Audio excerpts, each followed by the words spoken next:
InvestiGators! Oh, did I miss these wonderful, scaly, prehistoric, flat-headed reptiles who run around in vests? It's like those videos you see where friends or family haven't seen each other for years and they have a tearful reunion and they get so excited and everyone around them goes, "Aw," and people with no souls barf a little. That's how I feel with Mango and Brash.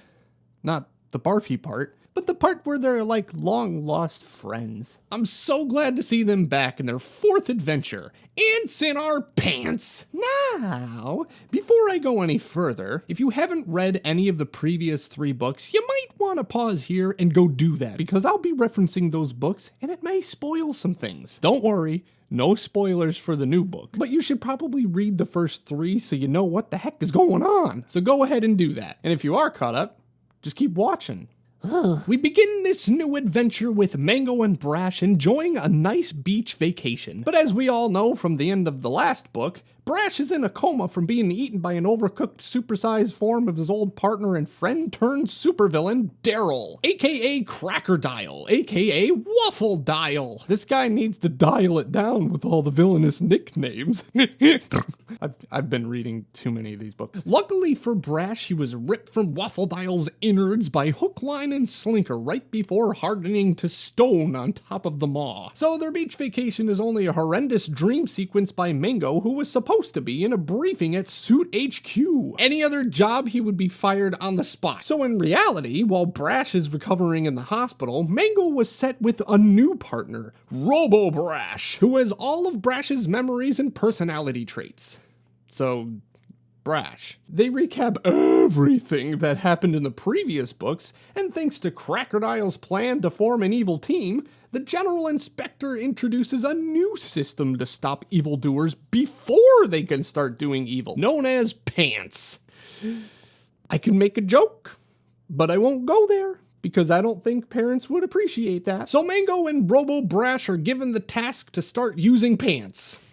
There we go. Meanwhile, Cilantro regrets wasting so much time going to college and racking up student debt that won't be paid for in her lifetime in order to join suit, and decides to give evil a shot by attending the call for Tailblazers. She stumbles across the Embiggener, which was used in the previous book, and shortly after spies on an astronaut dressed in a tuxedo who blatantly shouts out all of his evil plans. Nice job. So we have ourselves a new villain, who also just so happens to be the one responsible for the rocket in the beginning of book 2. Glad that came full circle. Cilantro decides not to become evil because of this idiot, and heads back to suit. She finds Mango and Robo Brash counting to 60 million because they have nothing better to do, and gives them a solid plot to follow by telling them all that she found at the Opera House. Mango and Robo Brash set out to find this Maestronaut. That's his name. And use P.A.N.T.S. to stop his evil plans. I've said it before, don't judge a book by its cover. But that's my job, so I'm going to try and guess what's going to happen. I think Mango and Robo Brash are going to have some trouble with this new villain. This Maestronaut is going to use his Instrument of Doom, and it'll be too much for the investigators to handle alone, so I think they'll call on their new friend Hook, Line, and Slinker for some help. Meanwhile, the Maestronaut will somehow revive Crackerdile, and they'll get the Embiggener back and create an army of giant ants, and finally form the evil group Tailblazers together. Then Brash will make some heroic comeback in the end. Don't know if I'll be right, but the only way to find out is to read it. So here we go. This was so good. Oh my gosh.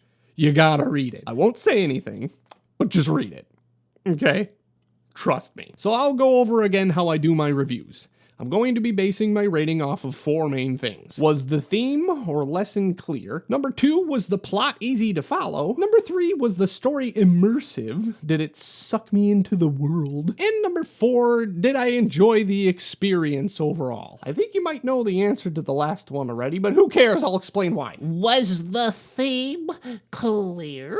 Much like the Dogman books, InvestiGators sticks to a common theme with each of their books. Mainly it has to do with friendship and trust, and Our P.A.N.T.S sticks with this common theme but goes a little deeper than I had expected. This one is all about facing your fears and forgiveness, but it's not until later in the book that the theme is really realized. The beginning is usually where you'd have the theme of the book thrown in your face, and every event after and throughout sort of follows along the path the theme has set up, until you get to a concluding point where the lesson is fulfilled. That's not to say all books have to follow that formula, and John takes a different approach for this book, which I loved. At the start, John gives us the old 1-2 punch with Mango realizing he has to trust in a new partner, a robotic version of Brash, while the guilt of his partner's condition is resting on his shoulders at all times. At first I thought, okay, so there will be some tests Mango has to undergo trying to trust in a new partner that resembles the partner he feels he let down.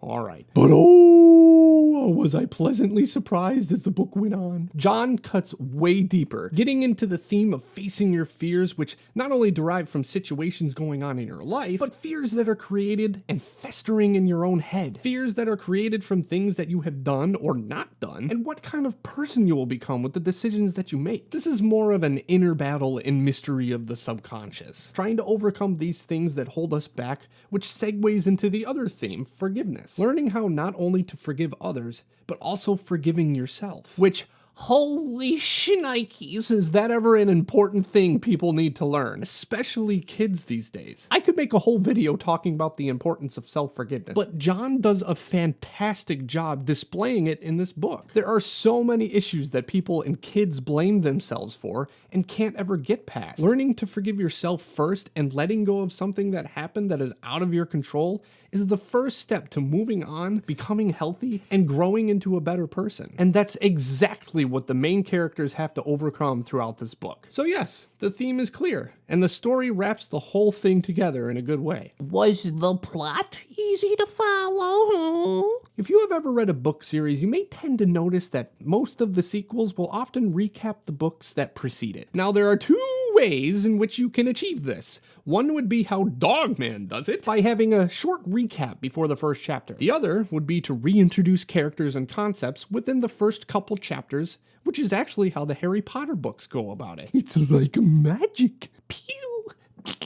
Authors most likely do this so that if someone were to start reading the series, let's say with the fourth book, they won't be lost with the main concepts within the story, main characters, and what's been going on up to this point. They can enjoy any one of the stories at any point without feeling lost. John follows the second method of recapping his previous books, which is much harder to do. It's difficult to reintroduce the same characters and concepts and plot to avid fans of the series without boring them, while also giving insight to these things to new readers without losing their interest. But John pulls this off flawlessly. He recaps everything in a unique and fun way so the reader doesn't feel like it's a recap at all. And he hits all the main points, so if this is your first time reading InvestiGators, you won't feel lost in what's going on and you can still enjoy the story as well. This is what really impressed me the most. And he did all that while still giving the main characters their main mission for the whole book. From there, it was a smooth, easy to follow read. Every chapter flowed well into one another and the storytelling was flawless and seamless. Was the story immersive?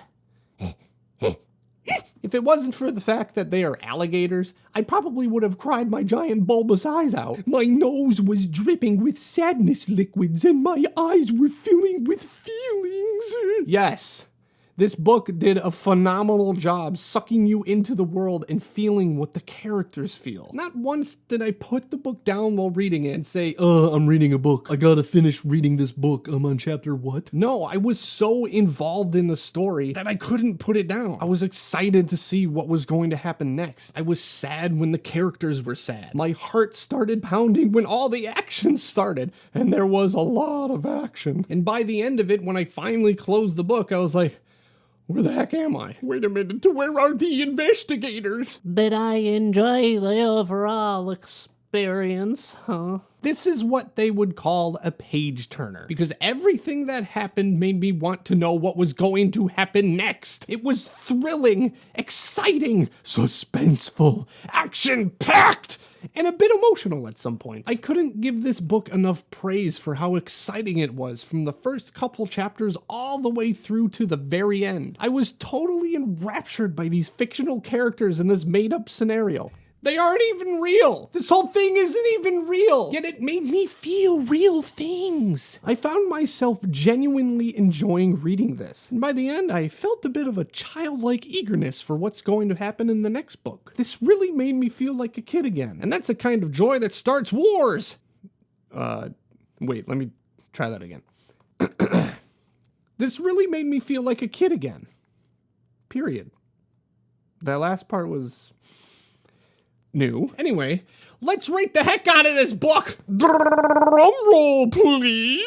Oh God, I fell down the stairs. InvestiGators, Ants in Our Pants gets 9 ants out of 10 ants. By far the best book in the series. Not much else to say that I haven't said already. I am a man of few words, because I don't know many of them there words. I've got to applaud John Green for giving us an amazing story to enjoy, and for continuing to provide us with extremely well-written and hilarious content. He does such a great job, and I look forward to the next book.